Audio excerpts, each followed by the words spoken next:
Assalamu alaykum hörmətli qarindaşlar. Golland dili grammatik dərsimizə xoş gəldinizlər. Biz bugün 57-ci dərs fast xurup worden, yəni turaqlıq söz birikmələri deb idiom, maqal, təmsil, müşra bilan tanışıb çıxımız. Yəni bu turaqlıq söz birikmələrininki, yəni idiom degan nima, maqal, təmsillər degan nima, bularning aniqlamasını bilib olish, bularning kelib chiqishini bilib olish. Bizning mushu ba'zi bir idiom maqal təmsillərini tushuna olishimizga ham yordamchi bo'ladi. Shuning biz bugun bular haqida qisqacha bir nazariyaviy bilimlarni sizlar bilan o'rtoqlashishni xohladik. Bu ham shu bir anglab qo'ysanglar bo'ladigan dars. Inshaalloh bu darsni anglagandan keyin mushu idiom maqal təmsillər to'g'risida hech bo'lmaganda bir asosiy uqumning shakllanib, shu golland tilidagi idiom va maqal təmsillərni qanday o'rganish, qanday tushunish to'g'risida azroq bo'lsa-mu asosiy tushunchalarga ega bo'la oladiganliginglarga ishonamiz. Endi darsimiz kelayli, ya'ni turaqliq so'z birikmasi. Yani turaqliq so'z birikmasi degan muayyan sintaksli qoidalar bo'yicha o'zaro birikib, uzoq vaqt qo'llanish natijasida ma'na va grammatikalik bog'lanish jihatdan turaqlashib, bir butunlikni hosil qilgan jumlaning tarkibi jumla ichida kelgan vaqtda xuddi bir so'zga o'xshash rol o'ynaydigan bir turkum so'zlarning to'pini turaqliq so'z birikmasi deymiz. Ya'ni bularningki xususiyati, ya'ni bularning kelib chiqishi shu til taraqqiyotininki muayyan tarixiy davrga munosabatli bo'ldi. Shunga tilshunoslar shu turaqliq so'z birikmalarini tadqiq qilish orqali muayyan tarixiy davrning shu davrining ba'zi bir alohidaliklarini gavdalantirgan ba'zi bir xususiyatlarni birga tadqiq qildi. Ularning ikkinchi xususiyati, ya'ni tarkibidagi so'zlar munosabat tuzish jihatdan turaqliq xarakterga. Turaqliq degan o'zgarmaydi demakchi. Ya'ni qanday bo'lsa shunday shaklda ishlatamiz, uni xohlagancha o'zgarsak bo'lmaydi. Masalan, bizning Uyg'ur tilimizdagi qo'sqing og'riq bo'lmasa tavuz yeyishdan qo'rqma degan mushumi bir turaqliq so'z birikmasining bir turi. Biz buni o'zgartirib qo'sqing og'riq bo'lmasa shaptul yeyishdan qo'rqma, qo'g'in yeyishdan qo'rqma deb unda o'zgarsak bo'lmaydi. Tavuz yeyishdan qo'rqma deb, ya'ni shu shaklda kelgan turaqliq demakchi, o'zgarmaydi. Uchinchi xil ma'nosi, ya'ni tarkibidagi so'zlar xususiyati, ya'ni tarkibidagi so'zlar sonining qancha bo'lishidan qat'iy nazar ular birlashib, birla markaziy ma'noni bildiradi. Masalan, boyagi misol, ya'ni qo'sqingning og'riq bo'lmasa tavuz yeyishdan qo'rqma degan, mayli garchi bu jumlada hozir 6-7 so'z bo'lsin, lekin buning ma'nosi shu. Bir yolg'on gap qilmagan bo'lsang, bir ishni xato qilmagan bo'lsang, qo'rqma degandek bir ma'noda ular birlashib, ya'ni birla markaziy ma'noni bildirdi. Ya'ni bu turaqliq so'z birikmasi bir har qanday bir tilninki bir boyliqichu. Bizning Uyg'ur tilimizda ham Uyg'ur tilida idiom, maqal, təmsillar turaqliq so'z birikmasining misoli. Yani har qanday bir tilda bu turaqliq so'z birikmalari, yani idiom, maqal, təmsillar tilda alohida bir o'rin tutadigan bir uqum. Yani biz turaqliq so'z birikmalari orqali biz aytmoqchi bo'lgan xil-xil o'y fikrlarni ro'shan, aniq, obrazliq, ta'sirlik ravishda ifodalay olamiz. Yani bir til mushundaq turaqliq so'z birikmalariga qancha boy bo'lsa, u til shuncha avrishim, fasohatlik, go'zal bo'ldi-ku. Shunga endi bir yot bir tilni yaxshi o'rgangan vaqtimizda u tildagi ham turaqliq so'z birikmalarini ham yaxshi o'rganish, u tilni mukammal egallashimizdagi bir omil. Anda bu turaqliq so'z birikmalarining paydo bo'lish yo'llari, bularni nimishqa so'zlaysizlar? Buni bir anglab bilib olishmi, shu turaqliq so'z birikmalarini yaxshi tushunishda bir foydasi bor bir uqumchi.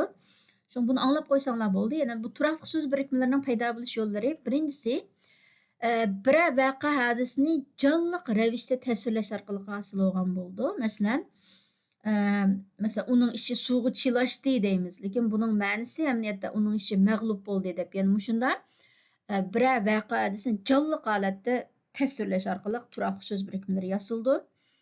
Ikkinchisi shaylardagi belgi xususiyat va ish harakatni bir-biriga obrazli qilib o'xshitish, silishtirish yo'li orqali turaqliq so'z birikmalari yasaldi.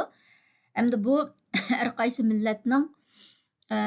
millatning shu urf odati, shu bir shaylardagi belgi xususiyatga xususiyatga qanday qarashiga asosan har xil shaklda bo'ldi. Masalan, bizning Uyg'ur tilimizda yani quyruqini qismoq deb, ya'ni bu qanday kelib chiqqan deganda, masalan, odatda bir ish yengilgandan keyin quyruqini qisib, shpanglab keldi. Şunu bu namda işte o'qitish işte bir ishda yengilib qolgan odamni, quyruqini qisib keldingmi endi deb işte bir ifodalab qo'yamiz. Yoki qo'yning qo'zisidek odam deymiz. Chunki qo'yning qo'zisi pek yavash ishlaydigan kim pek yavash odamlarni qo'yning qo'zisidek debchi. Endi gollandchada masalan dotmu deydi.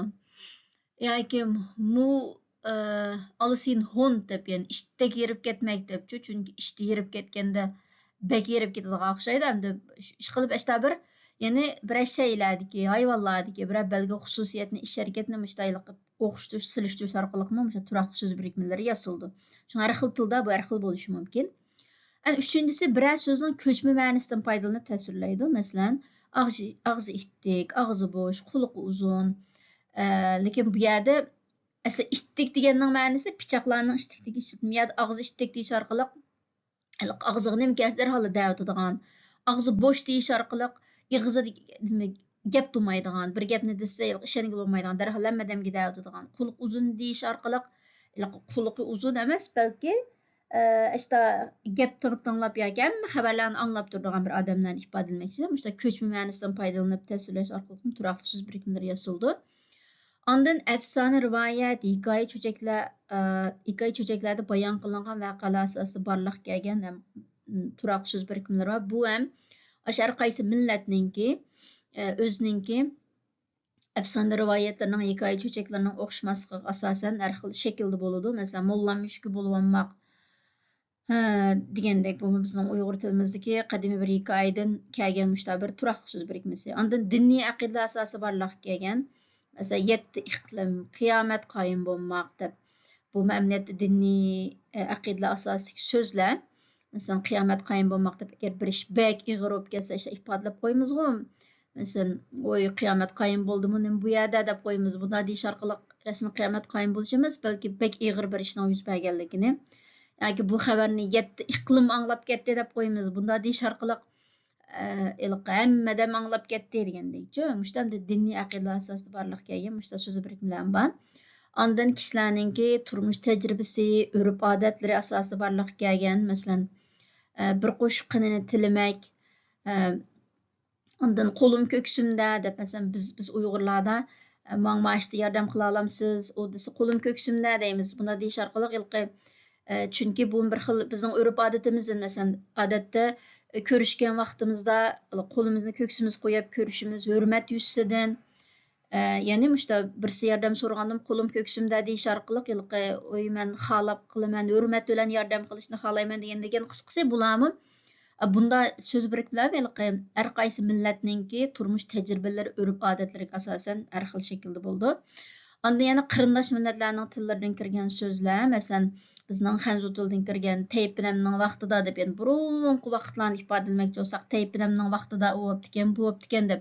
Gerçi biz taypinamning vaqtida yashab boqmagan bo'lsakmi, yoki to'xini o'ltirib maymunni qo'rqitmoq bu Xitoylarning işte bir hikoyasidan kirgan, yoki ingliz tilidan kirgan so'zlardan marafonchi yugurish deb, yani bunda deyish orqali masalan tilgunish bir marafonchi yugurish deymiz-ku. Tilgunish jarayoni, bunda deyish orqali tilgunish jarayoni izchil to'xtab qolsa bo'lmaydigan bir jarayon ekanligini o'xshatib tasvirlayapmizda. Ya'ni marafonchi yugurgan odam shu izchil yuguraydi, surati osti bo'lsinmi. Agarda tilgunish mashtachi, agarda masalan hammamiz buni hammalar o'tda his qila olasizlar, til deganni so'zimizlar unutib qoladigan bir narsa-ku. Masalan, biz burun hammamiz Xanzuchani yaxshi so'zlaydigan bo'lishimiz mumkin, Gollandiya kelganki, chetga chiqqandan keyin unutib ketgan bo'lishimiz mumkin. Yani shunga o'xshash yoki yeshil chiroq yoqib bermak degandek. Yani bular boshqa tillardan kirgan turaqli so'z birikmalari. Ya'ni turaqli so'z birikmalari mushta paydo bo'ldi. Shu hamda turaqli so'z birikmalarini tushunish uchun ba'zida shuning kelib chiqishini, shu millatning urf-odatini, shu millatning turmush tajribasi yoki shu millatning bir shaylarni, ish-harakatlarni qanday tasvirlaydi, mushnumi bilishimiz zarur. Yani qisqasi bu turaqli so'z birikmalarini o'rganish orqali biz tilni o'rganmaymiz, balki shu bir millatga millat to'g'risida texnik uçurlarga ega bo'lamiz. En Golland tilidagi asosiy turaq so'z birikmalari shu idiom, het spreekwoord, gezegde, uitdrukking, spreuk, ya'ni idiom va maqol tamsil. Bularning hammasiga birorta misol keltirish orqali qisqachalab tushuntirib o'tmay. Ya'ni idiom deganda tarkibidagi so'zlar o'zining ayrim turg'andagi ma'nolaridan boshqacha ma'no bildiradigan, leksikalik ma'no va sintaksis farqlanish jihatdan turaqlashgan so'z birikmasi. Ya'ni shu o'zining ma'nosi emas, balki o'zining ma'nidan boshqa bir ma'no bildiradigan. Masalan, Golland tilidagi idiomlarga misol the cut out the bomb ekan. Yani buning ma'nosi mana asl so'zim-so'z tarjima qilsak, mushukning daraxtdan qarab turishi degandek bir gapchu. Lekin buning asli ma'nosi ya'ni qaro chiqarishdan burun ko'z tutmoq, saqlab turmoq degandek ma'no ekan. Endi bu qanday kelib chiqqan desanglar, mushta mushukni qo'g'lab qilgan vaqtda mushuk daraxtning ustiga chiqib olib, ishni qachon ketadi deb mushta marab turdi ekanchu. Marab turib ishni kessalam, pastga tushiblam qachaman deb shunga shu bir ahvolni ko'rib, balkim ayni vaqtda Gollandiyada bir tilshunos Gollandiya birisi mushta bir ahvolga o'xshatib shu maqol tamsilni tuzib chiqqan bo'lishi mumkin. Yani masalan, nu kommer the up out the mouth. Yani hozir buni so'zim-so'z tarjima qilsak, yani hozir maymun yangdan chiqadi deb. Lekin buning haqiqiy ma'nosi abdi basharasini ochmoq, haqiqiy yuzini ko'rsatmak degan ma'noda ekan. Bu qanday kelib chiqqan degan vaqt, yani burun Gollandiyada sehrgarlar, san'atkorlar sehrgarlik qilganda bir san'at nomerini ko'rsatgan vaqtda mesela kichik maymunni yangining ichiga tiqilib shu maymunni shappada chiqar ekanda, chiqargandan keyin kishilarni qiziqtirib bir san'at sehrgarni mislichu. Uningdan keyin andan shu so'z, shu harakat hamda birisining abdi basharasini ochmoq. Yani dastlabda bir niqob bilan o'lib, yuzini ko'rsatmay, keyin o'zining abdi basharasini ochgan bir razil odamlarni isbotlash, tasvirlashda ishlatiladigan bir idiom bo'lib qoldi ekan. Anda mesela yani weten var Abraham the mustard halt. Yani bunun so'zim-so'z tarjima qilsak, yani Abrahamninki mustardni nereden alganligini bilmek debchu. Bu diniy aqidalardan kelib chiqqan bir idiom ekan Golland tilida. Buning haqiqiy ma'nosini bilish uchun shu yani Abraham degan Ibrohim alayhisolamni ko'rsatmoqchi, shu Injildagi bir hikoyadan kelib chiqqan ekanchu. Shu lekin buning ma'nosi hammishdan xabardor bo'lib turmoq, quliq uzun degan ma'noda ekan. Yani qisqasi yana mushta Golland tilida diniy aqidalardan kelib chiqqan har xil shu millatninki urf odat bir tajribadan kelib chiqqan mushta idiomlar bor. Shu ba'zi idiomlarning ma'nosini tushunish uchunmi shu vaqtdagi nima uchun kelib chiqqan, buning yiliqqa kelib chiqish sababini qo'shib o'rgansanglar, balkim bu idiomni ham yaxshi esda saqlashinglarga foydasi bo'ldi deb qarayman. Shunga bu darsda sal tafsilroq so'zlab qoldim. Yani outdrukking bu idiomga o'xshab qoladi. Bu muqim birikma. Ma'nosi ham o'zining ma'nosidan boshqa ma'no bildiradi. Lekin buning idiom bilan bo'lgan farqi outdrukkingni tushunmak sal idiom qaraganda osonroq. Yani idiomlarni tushunish uchun uning kelib chiqish nimasini tushunish to'g'ri kelsa, lekin outdrukkinglarni asosan faraz qilib ma'nolarni topib oldi. Masalan, the hand in eigen boezem steken. Yani bunu so'zimsiz tarjima qilsak, qo'lini yuragiga solmoq degan ma'noda. Yani boezem degan tibobat tilda yurakninki bir qismininki bir xil atilishi. Yani qo'lni yurakka solmoq deb. Yani bizning Uyg'ur tilimizni ifodalaymiz-ku. Masalan, oldindan bir qo'lingizni o'zingiz yuragingizga solib qo'yib, endi gap qilasiz deb. Endi demak jo'g'ini hamda xatolikni e'tirof qilmoq degandek ma'noda. Yoki yani bir misol in hand haben. Yani qo'lning to'shqunmoq deb. Yani demak jo'g'ini yani qo'lda pul tutmaydigan badxach odamlarni ifodalamoqchi. Yani bularni biz bunda faraz qilib nima demoqchi deb o'ylansak, yani bularning ma'nosini topqilib bo'ladi. Ana idiomga yana bir misol, masalan, the handuk in the ring qo'yin. Mao kisal keyni kelib qopdi. Yani the handuk in the ring qo'yin. Buni so'zim-so'z tarjima qilsak, qo'l yog'liqni chambarning ichiga tashlamoq degan ma'noda. Lekin buning asl ma'nosi voz kechmak degan gapkan. Nimishqa bunda ifoda degan vaqtda, yani burun Gollandiyada shu burun chamboshchilar, bokschilar o'zaro mushtlashgan vaqtida shu mesela ikki taraf mushtlashadi, ikki tarafning treneri bo'ladi.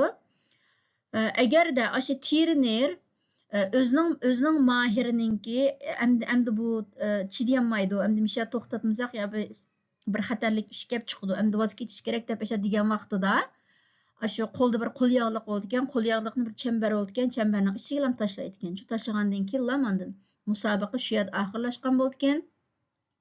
Shu qo'l yog'liqni boshda tashlagan odam tutgan bo'ldi ekan, voz kechgan bo'ldi ekan. Yani şu vaqadan kelib chiqqan bir idiom ekanda. Shunga mushni endi keyin nima qilib bir so'z, ya'ni handuk in ring qo'yin, ya'ni bu voz kechmak degan ma'noda qo'llanadigan bir idiom ekan. Endi keldik hit spreekwoord, ya'ni spreekwoord bizning tilimizdagi maqol tamsillarga mos keldi. Ya'ni bu spreekwoord deganda qisqa, kuchlik bo'lgan, lekin cho'nqur hikmat, aqlni o'z ichiga olgan, avloddan avlodga davomlashib kelgan hikmatlik aqliya so'zlar. Masalan, wie wind seid, soll Sturm ochsten. Ya'ni buni shu bu endi buning ma'nosi yana slechte aksie vaak leiden tot slechte resultat. Ya'ni yomon ish yomon natijaga olib mangadi deb, ya'ni bizning tilimizdagi kishiga yomonlik qilsang o'zingga yana, nima terisang shuni olasan degan maqol tamsiliga mos keldi. Endi bu spreekwoord maqol tamsil hamma tillarda ba'zi ma'nolar o'xshab qoldi. Shu masalan ma'nomi hozir wie wind seid soll Sturm ochsten. Biz buni shu tarjim qilgan vaqtda adabiy bizning tilimizdagi kishiga yomonlik qilsang o'zingga yana deganga o'xshaganlik uchun ham dal shunday shaklda tarjim qilsak bo'ladi. Bu ya'ni maqol tamsillar mushtalatda. Mesela yeni bir misal, al is de leugen nog zo snel de waarheid achterhaald haar wil. Yani eğer bunu sözüm tercüme kılsak, yani gerçi yalgan gap şunda tezda kalsın mı? Lekin hakikat aman onun keyniden yetişi oludu dep, yani demek çoğunu hakikat aman aşkarlandı. Yani ya ki bizning tilimizdagi yalgancının kuyruğu bir tutam degenge o'xshab qoldi. Endi hit xizaxta, yani hit xizaxta degan maqol tamsil bizning tilimizdagi. Yani bu xizaxta bu xil maqol tamsil, bu xil so'z birikmasi odatda qisqa bo'ladi. Ma'lum hikmat va haqiqatni o'z ichiga olgan bo'ladi. Buning boyaqi spreekwoorddan farqi, yani bu xizaxta odatda bevosita holda maslahat vermasdan bir ahvolni tasvirlashda ishlatildi. Masalan, better late than nooit, yani buning ma'nosi bir ishni faqat qilmagandan kechikib bo'lsin qilgan yaxshi deb, bu yerda biz hozir birasiga mushta deyish orqali bevosita maslahat bermidik. Yani siz eng yaxshisi bu ishni qiling deb maslahat bermaymiz, lekin mushta deyish orqali aqliga ishorat deymiz-ku. O'ziga mos kelgan gapni o'zi ilib olsin deb bir xil bir ahvolni, yani maslahat bermasdan tasvirlash oldida. Mesela yeni bir misal, ost west taus best, yani sharq yoki g'arb bo'lsin uyingiz eng yaxshi demak yo'g'ini, mayli siz na ko'rishingizdan qat'iy nazar, na turishingizdan qat'iy nazar, yana ham sizning uyingiz sizningki eng yaxshi, eng bexatar joyingiz deb, yani bizning uyg'ur tilimizdagi o'z uyimning xo'shliqi, put qo'limning bo'shliqi degan maqol tamsilga o'z ayni mos keldi. Yani bunday deyish orqali shu bevosita holda eng yaxshi o'zingizning uyingizda o'ltirsangiz yaxshi demasdan, balki bir vositalik holda bir nima biryapmiz, taklif fikr maslahat biryapmiz. Yani qisqasi, yani bu xizaxta degan shu mushta qisqa bo'lgan, lekin ma'nosi kuchli bo'lgan, ma'lum hikmat va haqiqatni o'z ichiga olgan so'z birikmalari. Eng oxirgisi the spreuk, yani spreuk deganmi bizning tilimizdagi maqol tamsilga mos keldi. Bu ham bir ishni tushuntirish uchun yoki bir ishga ilhomlantirish yoki bir ishni o'rtoqlash maqsadida aytilgan qisqa kuchli so'zlar bo'ldi. Yani buning boyiqi maqol tamsillardan farqi, yani bu spreukda odatda birsini bir ishga undash, ilhomlantirish, bir ishga da'vat qilish yoki bir ishni tushuntirish maqsadida aytilgan bo'ldi. Masalan, plukta dach bu golland tilidagi bir spreuk. Buning ma'nosi amaliyotda, yani hozirning o'zini ching tuting, fursatni qadrlang degandek, yani hozir birsiga ilhamlandırıyatımız. Yani ağzının özünü qadirləng dep, yani pülükte dağ. Yani birisi kenis is macht, yani bilim küçtür dep, bilimning ahmiyetini tushundirish maqsadida aytilgan bir maqol tamsil va yoki Geduld is een schone zaak. Yani bu bizning tilimizdagi savrning tegi oltin. Savrning tegi oltin degan shu maqol tamsiliga mos keldi. Yani bu spruk odatda shu mesela bir ishga undash. Yani bunida mesela savrning tegi oltin deyish orqali yani savr qiling, savr qilsangiz zaman yaxshi natijaga erishasiz demakchida hamdichu. Yani savrning muhimligini tushundirish orqali savr qilishga undayotgan bir jumlachu. Yani qısqası sprukda muşta bir ishga undash, ilhamlantirishni asosiy maqsad qilgan bo'ldim.